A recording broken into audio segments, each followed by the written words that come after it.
Hello, and welcome back to Coin Lady channel.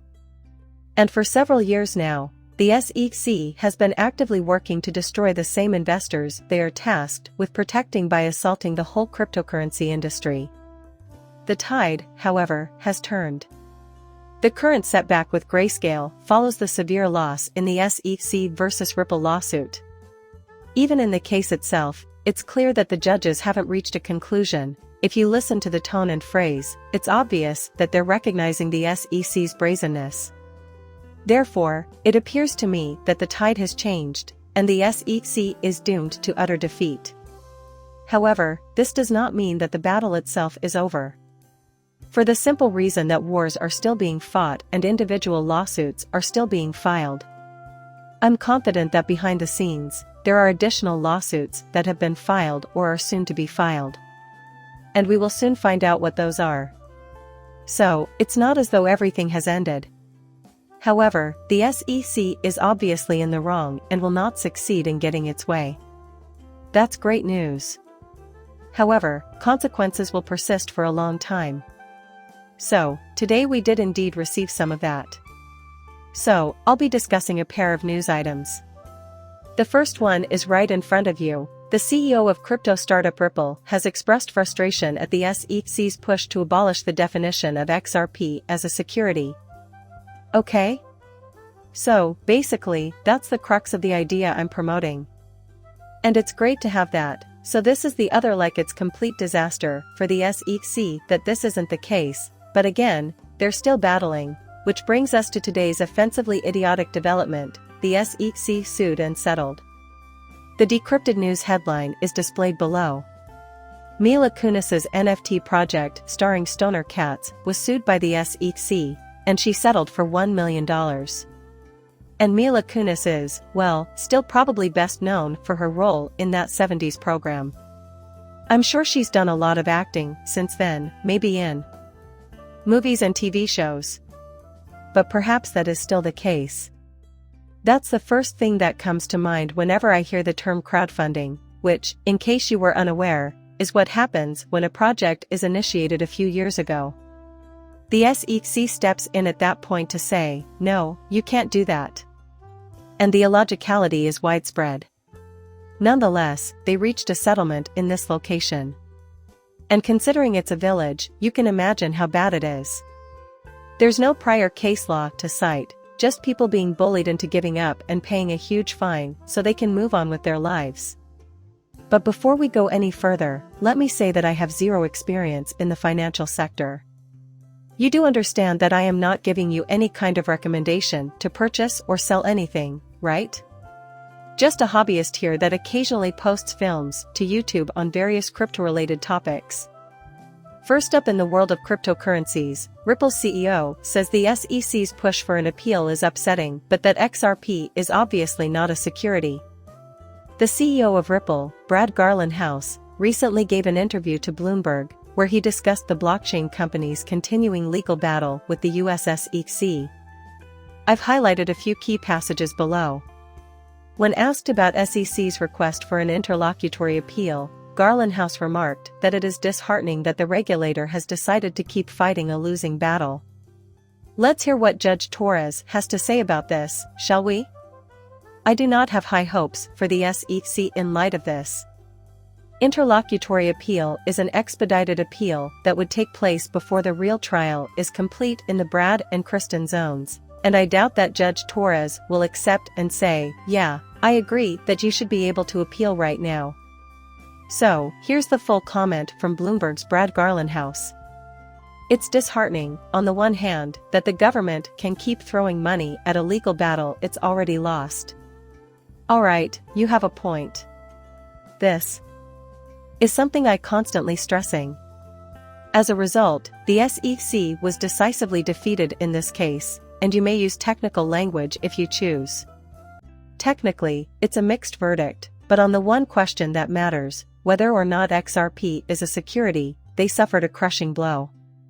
Loss that is really heartbreaking. As a result, I explained, they suffered that loss.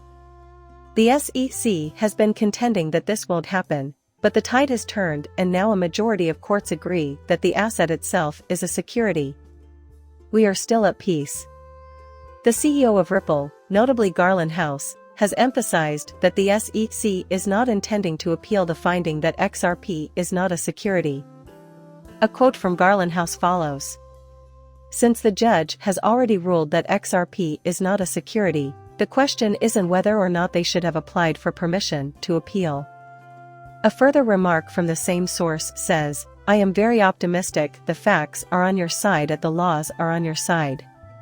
This appeal concerns the question of whether a transaction will be an investment contract under particular circumstances. That's also crystal clear, by the way. Even the SEC has acknowledged, yeah, we're not going to appeal the decision of whether or not XRP is a security, which is one of my favorite aspects of this situation. They've obviously given up on this case, because they're not even bothering to file an appeal. That's great, but they're still pushing forward with some other ridiculous ideas.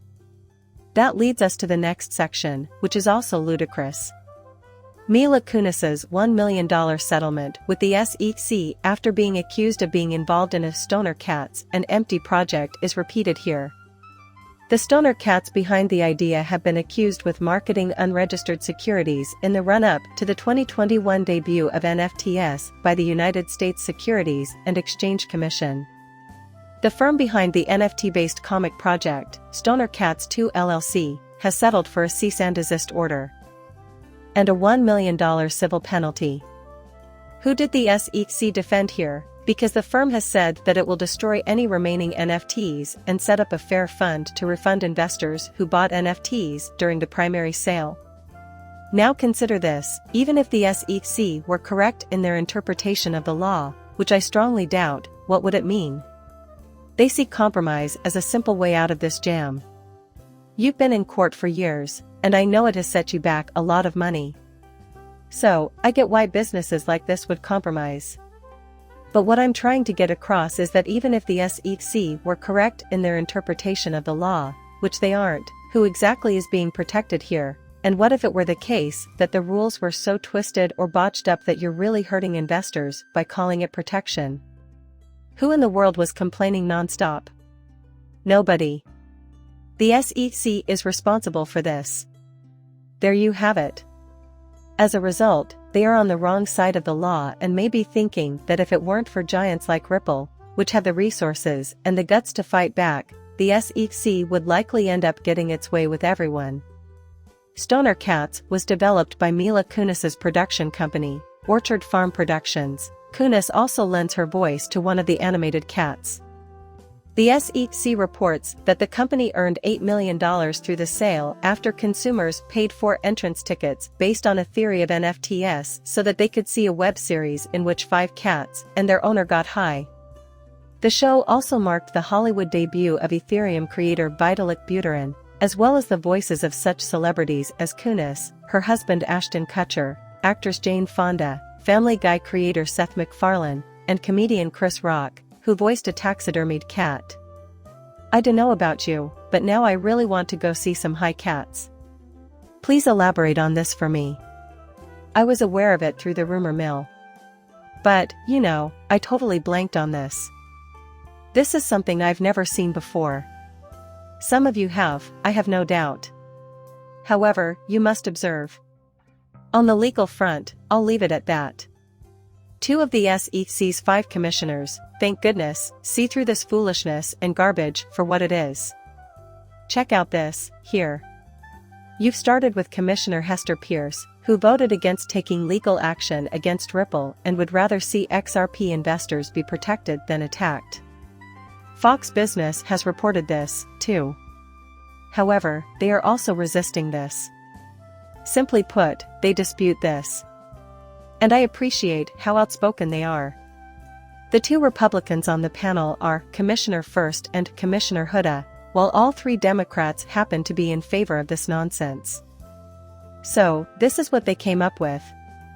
Since the application of the Howey investment contract analysis in this instance lacks any relevant limiting concept, we respectfully dissent from the Commission's second non-fungible token settlement today.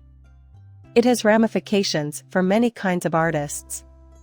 It would be detrimental to artistic expression if the securities laws were extended to cover physical collectibles in the same way that they cover NFTs. As opposed to randomly pursuing legal action against NFT initiatives. We should provide some clear criteria for creators who wish to try out NFTs to help them promote their work and grow their fan bases. Whether an artist is peddling limited edition prints to hang on their followers' walls or NFTs to flaunt on their social media profiles, the concept is the same. She should be given unambiguous advice as to whether or not the securities laws apply to her situation. For a long time, artists of all stripes have had trouble making ends meet, but NFTs provide a promising new opportunity to profit from their work. Just because there's money involved doesn't make NFTs securities. Sure, I'll make a mental note of that. Unless it's in here, I didn't talk about vitamins in the crypt in the piece.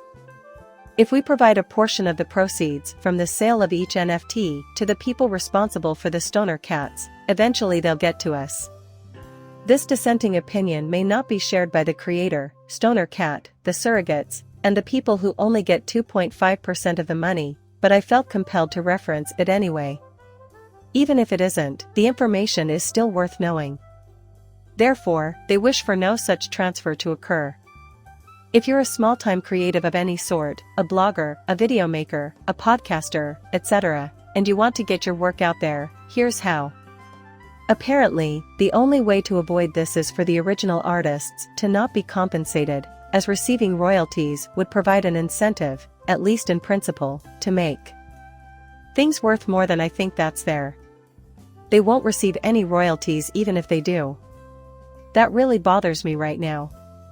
I don't think that makes any sense. It's great that with this technology, the producers of the original work can earn a royalty on all subsequent sales. But I find that very reasonable and fair. Even's why I said even if it were against the law, I'd still say it's a bad law. But I seriously doubt that is the case. This is completely ludicrous on the part of the SEC, and the other 5 commissioners seem to share my opinion. Anyway, where was I going with this? It may have been at this very spot. We believe the conduct at issue here represents fan financing, a practice that is increasingly popular in the creative industries. Stoner Cat sold 10,320 NFTs to the general market in July 2021, bringing in $8.2 million. NFT buyers helped finance the creation of an animated series called Stoner Cats in exchange for a one-of-a-kind still image of one of the series' characters, early access to the series, membership in an exclusive online community, and access to future entertainment content. The project featured the talents of several well-known authors, animators, and voice actors. Baseball cards are often used as an analogy, which is an accurate one in my opinion. You can buy baseball cards and keep them in a collection. You can make these BS arguments, but in such a world, everything is a security, and that's stupid. Saying that buying and selling baseball cards constitutes illegal securities transactions because Major League Baseball and its individual teams engage in marketing that brings more fans in that could potentially bring up the price of said baseball cards is just as ridiculous. Furthermore, this goes against the very purpose of these securities rules. Therefore, this may be said about anything. Additionally, they compose while using cutting-edge digital tools. The NFTs of Stoner Cats are not dissimilar to the action figures of the Star Wars franchise that were popular in the 1970s. Following that year's wildly successful Star Wars film. To the delight of millions of youngsters across the world during that holiday season, toy manufacturer Kenner sold early bird certificate packages that could be redeemed for Star Wars fan club memberships and future Luke Skywalker, Princess Leia, and R2-D2 action figures. The investment contracts in the form of IOU certificates that were sold helped create a dedicated fan base for the Star Wars franchise. If we apply the logic of today's legal action, the SEC should have dropped in on those kids during their Star Wars craze and saved them from themselves. To put it another way, that's parachuted. What a wonderful thing that is. However, this is a perfect comparison. When you put money into something that doesn't yet exist, you're taking a risk. In the future, you can use this certificate to gain entry to it. Oh, God, please keep the children safe. Really, that seems ridiculous, doesn't it? They are, nevertheless, acting in this manner. They can't help it, they're out. They are aware of the damage this will do to investors. To that end, they set off. This means that it is impossible for us to read their minds. Therefore, we can only conjecture as to their motivations. They are, however, doing it in plain sight. They won't allow you to have this many mistakes, drawings. We erred on the side of law. And especially when you witness the robust resistance you face when presenting your case in court. Yeah. This is no coincidence. Certainly not by chance. A compromise has been reached. However, they paid a $1 million fine to avoid protracted and costly litigation. This decision does not set a precedent. That's just not good at all. So we will continue to point out inappropriate behavior as we should. I know it's hard to believe, but the tide really has shifted, and there will come a time when none of this nonsense is tolerated or tolerated at all. If it takes as long as it takes, we will succeed in the end. Nobody turns their backs on us because we're on the right side of history, and fair-minded judges recognize this and rule in our favor. Since I'm not a financial expert, you shouldn't act on any advice I give, right? Please like and subscribe my channel. See you later, bye.